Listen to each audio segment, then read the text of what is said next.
नमस्कार। उनकी कलम मेरी आवाज़ में आप सभी का स्वागत है। आइए सुनते हैं कहानी मेहमान, जिसे लिखा है हमारी चहेती लेखिका मालती जोशी जी ने। हेम की माँ, बाहर से किसी ने आवाज़ दी तो गुझियों को गीले कपड़े से ढककर वे बाहर निकल आईं। सच, ऐसा खराब मोहल्ला है। मजाल है जो वे कोई चीज़ छुपा कर बना लें। फौरन जैसे सुगंध पहुंच जाती है सबके यहाँ। बाहर आकर देखा, बिल्लू की मम्मी थी।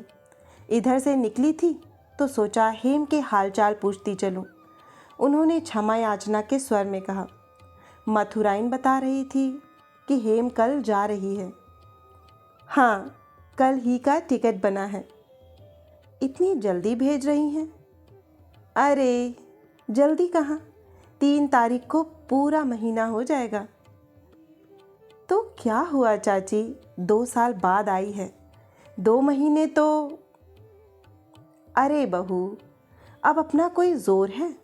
अब तो वह पराई अमानत है। जितने दिन के लिए भेज दें बहुत है।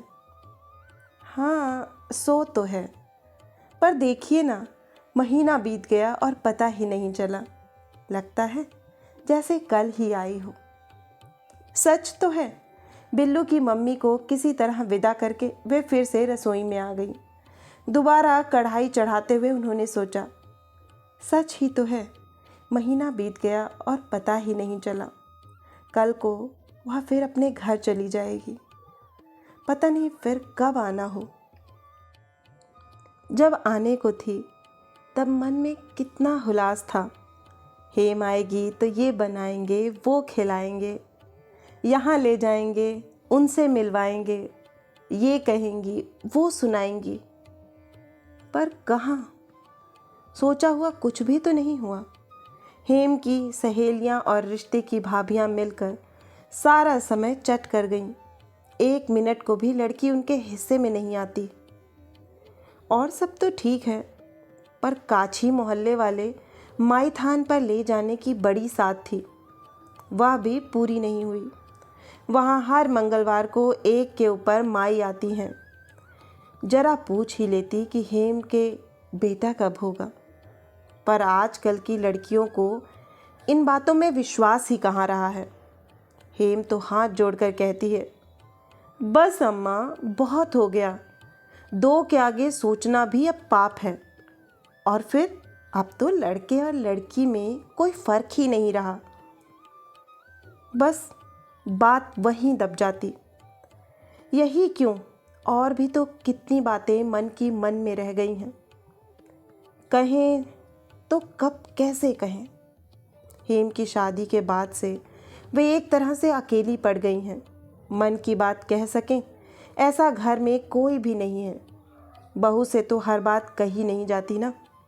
बहू का व्यवहार भी तो 7 दिन एक सा नहीं रहता। उस समय विजय भी कितना पराया लगने लगता है। इनसे कुछ कहने जाओ तो घुड़क देंगे। बस शुरू कर दिया ना सास बहू वाला रगड़ा। तुम लोगों को उसके बिना नींद ही नहीं आती। विनय तो बस खाने और सोने भर को घर में आता है। कहने को डॉक्टर ही पढ़ रहा है, पर यह नहीं होता कि कभी अम्मा के पास बैठकर हाल चाल ही पूछ ले।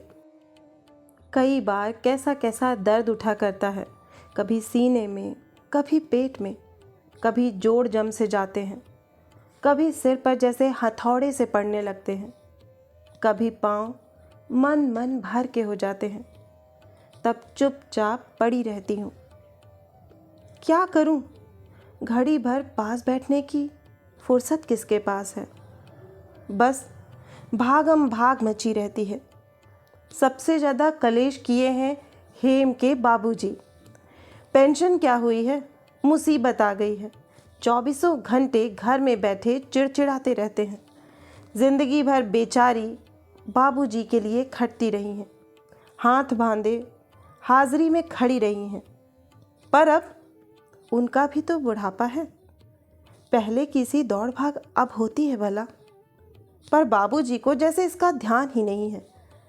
उन्हें समझाए भी तो कौन। लड़कों को तो जैसे खाने को दौड़ते हैं। हेम ही पास बैठकर शांति से जरा समझा देती तो ठीक था, पर लड़की तो जब से आई तब से चक्कर घिन्नी सी घूम रही है। अम्मा के लिए, बाबूजी के लिए उसके पास 1 मिनट का समय नहीं है।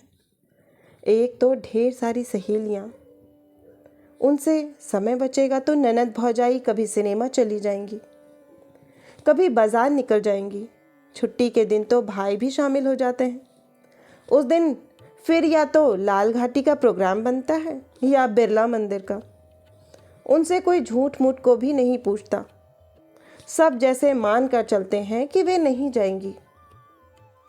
बहू ने पूरे 15 दिन की छुट्टी ले ली है।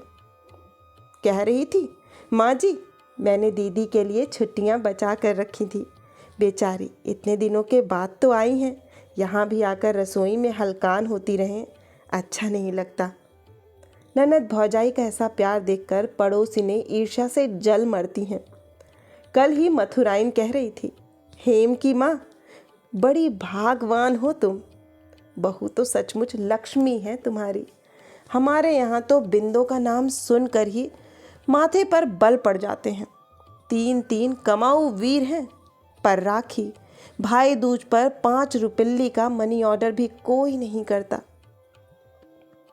अम्मा कहाँ हो? हेम आंधी की तरह रसोई में घुस आई। चूल्हे की लकड़ी खींचकर वे वहीं बैठ रह गई थी। अम्मा देखो हम क्या लाए हैं, हेम ने बच्चों की तरह किलकते हुए कहा। उन्होंने प्लास्टिक का झीना आवरण खोल कर देखा। क्या कपड़ा है रे ये? चाइना सिल्क है अम्मा। जानती हो कितने की है? कीमत सुनोगी तो गश खा जाओगी। कितने की है? उन्होंने कांपते स्वर में पूछा। पूरे 200 की है। इतना मना करती रही पर भाभी मानी ही नहीं। उनका चेहरा एकदम बुझ गया। उन्हें 50-50 के वे 2 नोट याद आए जो सुबह बाबूजी ने विजय को दिए थे। यहाँ तो अकेली साड़ी ही 200 की है। उनके दिल पर ऐसा हौल बैठ गया कि रिंग की, मिंटी के कपड़ों की ओर देखा तक नहीं। बेचारी अपनी अपनी फ्रॉक का डिब्बा लिए नानी के सामने खड़ी रहीं, फिर निराश होकर बाहर निकल गईं। हेम जब कपड़े बदलने चली गई तो उनका उतरा हुआ चेहरा देखकर बहू ने पूछा, क्या हुआ माँ जी, साड़ी पसंद नहीं आई क्या? नहीं रे, साड़ी तो बहुत अच्छी है, पसंद क्यों नहीं आएगी भला, पर इतनी महंगी लाने की क्या ज़रूरत थी। अब इतने दिनों बाद तो दीदी आती हैं, फिर हम कौन सी 10-5 साड़ियाँ दे रहे हैं, एक ही तो है, वह तो ढंग की हो, ससुराल में दिखाते हुए अच्छा तो लगे। और बच्चों के कपड़े सब हो गया है माँ जी, आप चिंता ना करें। बहू की उतनी सी बात के लिए उन्होंने उसके सारे अपराधों को मन ही मन क्षमा कर दिया। अम्मा बाबूजी कहाँ हैं? हेम पूछ रही थी। तेरे लिए रजाई भरवाने गए हैं। आपको? अम्मा मैंने तो मजाक किया था, हमारे यहाँ रजाई के लायक ठंड पड़ती कहाँ है। मैंने तो मना किया था, पर इस घर में मेरी कोई सुनता भी है। तेरे बाबूजी तो आजकल इतने ज़िद्दी हो चले हैं कि बस। अम्मा, हेम का स्वर एकदम सख्त हो आया। अम्मा, इस बार बाबूजी बहुत थके से लगे, बहुत दुबला गए हैं। बुढ़ापे का शरीर है बेटा। सच अम्मा, चलने फिरने की ताकत है, तब तक तुम लोग कहीं घूम फिर लो। बाबूजी भी अब फ्री हैं और तुम्हें भी घर गृहस्थी की चिंता नहीं है। विनय की पढ़ाई तो हो ले, उसकी पढ़ाई से तुम्हें क्या लेना है, वह कोई बच्चा है अब। रहा रोटी पानी का सवाल, तो उसके लिए भाभी हैं तो देवर भाभी में खूब पटती भी है। तुम लोग निश्चिंत होकर जा सकते हो। अब हेम को कोई क्या बताए कि घर में कैसे कैसे नाटक होते रहते हैं। जरा सी बात का बतंगड़ हो जाता है और फिर 2-2 दिन तक विनय घर का रुख नहीं करता। पढ़ाई के बहाने हॉस्टल में किसी दोस्त के यहाँ पड़ा रहता है। और घूमने जाना क्या इतना सहज है? उसके लिए गठरी भर रुपए चाहिए। कहाँ से आएंगे? हेम की शादी का कर्ज ही अभी तक नहीं उतरा। विजय की शादी भी बिल्कुल मुफ्त में तो हुई नहीं।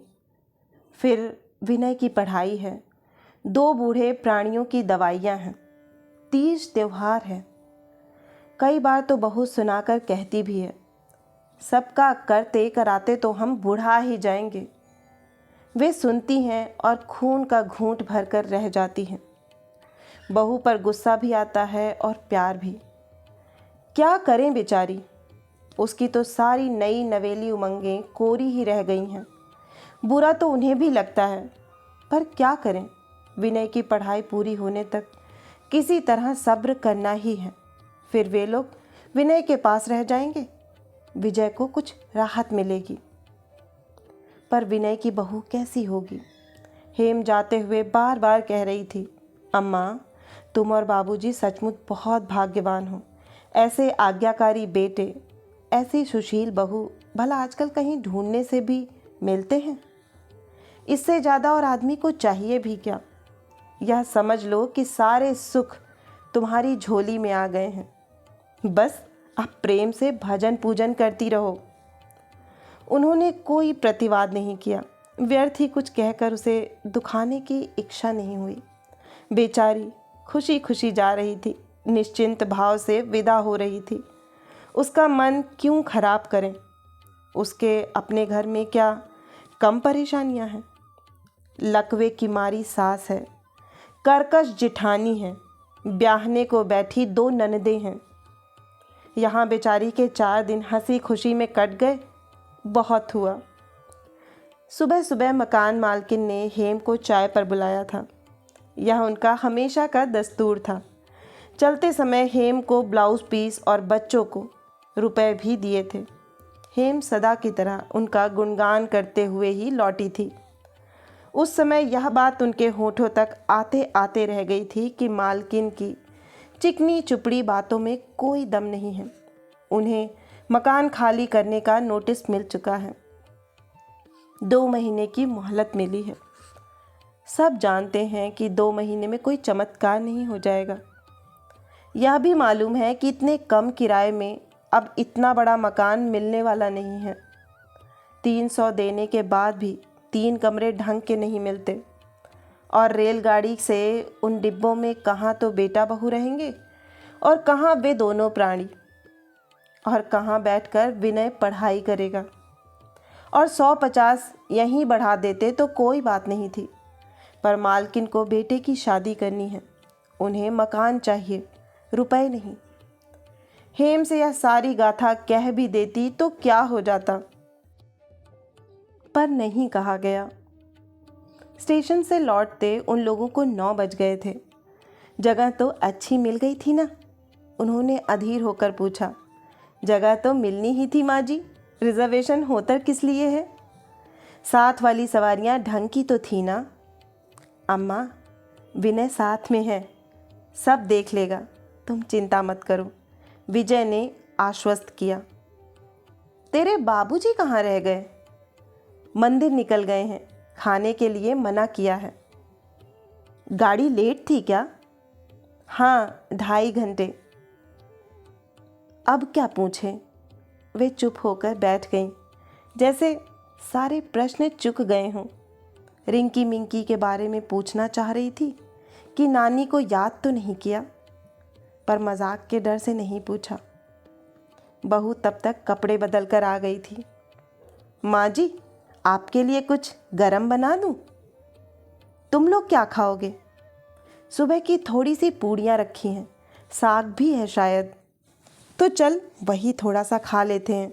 भूख तो मुझे भी नहीं है, पर बिना खाए मरी नींद भी तो नहीं आती। फिर तीनों वहीं रसोई में ही बैठ गए।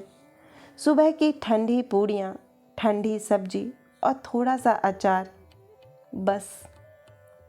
पूरे घर में एक सन्नाटा सा खिंच आया था। महीने भर जैसे एक उत्सव चल रहा था जो अब समाप्त हो गया था। एक त्योहार था जो बीत गया था।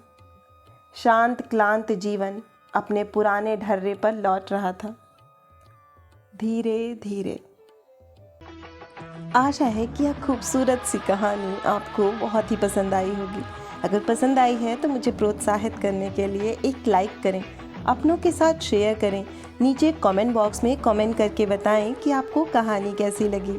और अगर आप इस चैनल से जुड़ना चाहते हैं और इस पर नए हैं तो इसे सब्सक्राइब करना ना भूलें। फिर मिलती हूँ एक नई कहानी या कविता के साथ। तब तक के लिए आप सभी का कहानी सुनने के लिए बहुत बहुत धन्यवाद।